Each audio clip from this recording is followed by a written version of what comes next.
Bonjour à toutes et tous, je vous retrouve pour une nouvelle vidéo de la bulle sophro de Sophie. Alors aujourd'hui je vais vous parler des deux types d'exercices qui existent en sophrologie, qui sont utilisés en sophrologie.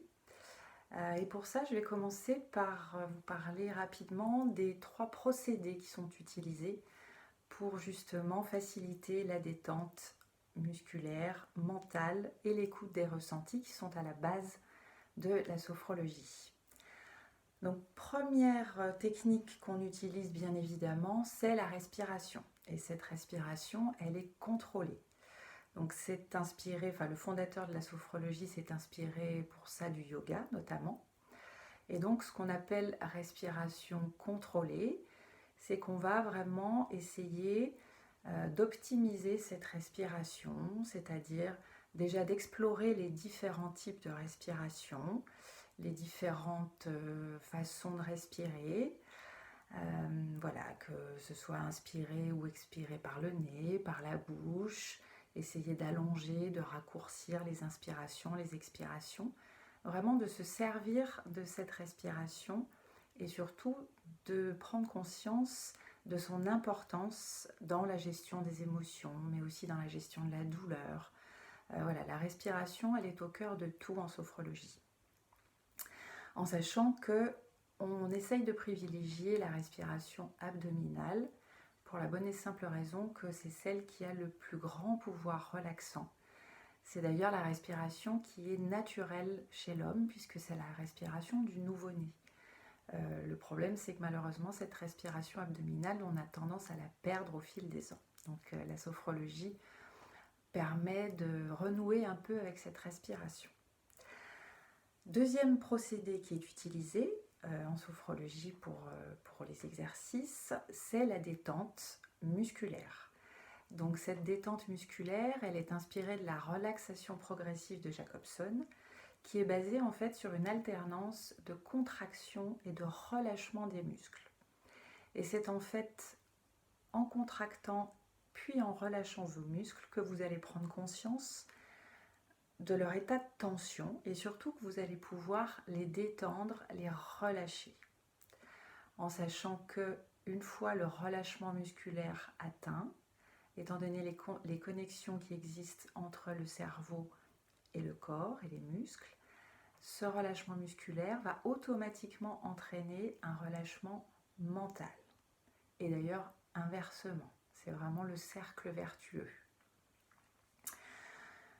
Et donc, troisième procédé qu'on utilise, c'est, alors on appelle ça suggestion mentale. Je ne suis pas forcément fan de ce terme parce que voilà, c'est surtout le suggestion que je n'aime pas trop. Je vais plutôt dire visualisation positive, c'est-à-dire que on va amener la personne à s'imaginer dans des situations positives, que ce soit dans le présent, mais aussi éventuellement faire appel à des souvenirs, la faire aussi se projeter dans un futur positif, comme par exemple quelqu'un qui prépare un examen ou une femme qui se prépare à accoucher. Voilà, on va l'amener à se projeter positivement dans l'événement qui va se produire.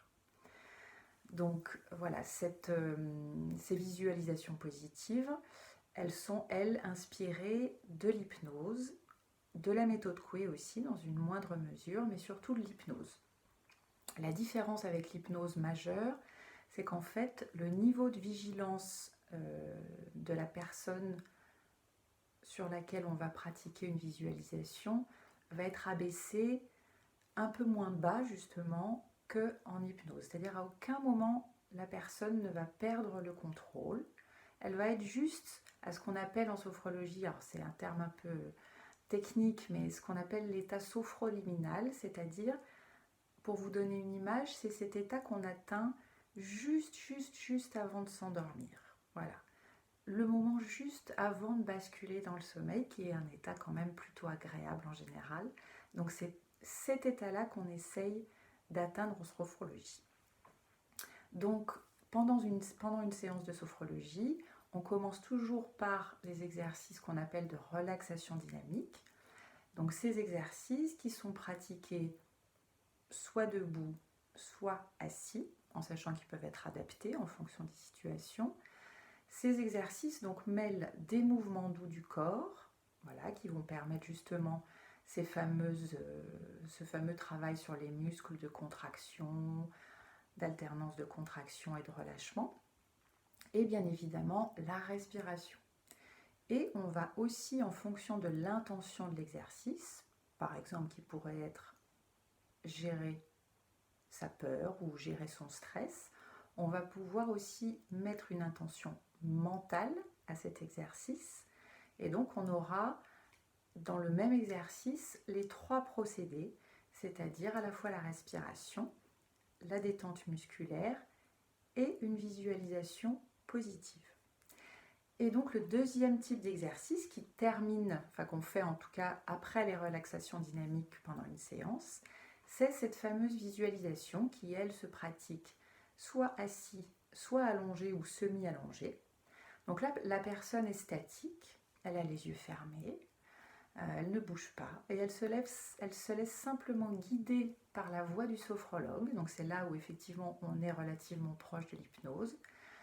Justement, c'est avec la seule différence que j'évoquais tout à l'heure, c'est-à-dire que le niveau de vigilance de la personne va descendre un peu, mais pas autant qu'en hypnose.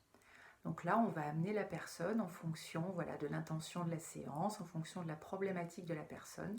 On va l'amener à se projeter, encore une fois, dans des situations positives, dans des images positives qui vont faire travailler son imagination, l'ensemble de ses sens. On va faire appel, toujours en sophrologie, on travaille beaucoup avec les sens.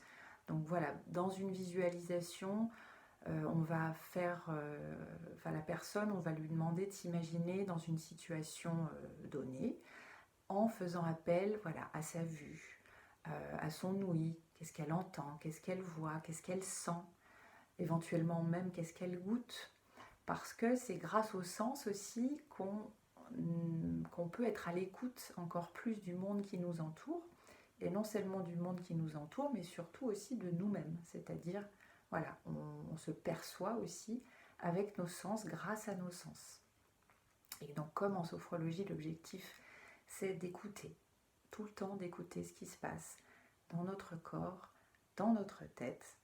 Donc voilà, c'est pour ça qu'on fait appel beaucoup au sens, que ce soit pendant les relaxations dynamiques aussi un peu, mais surtout pendant les visualisations.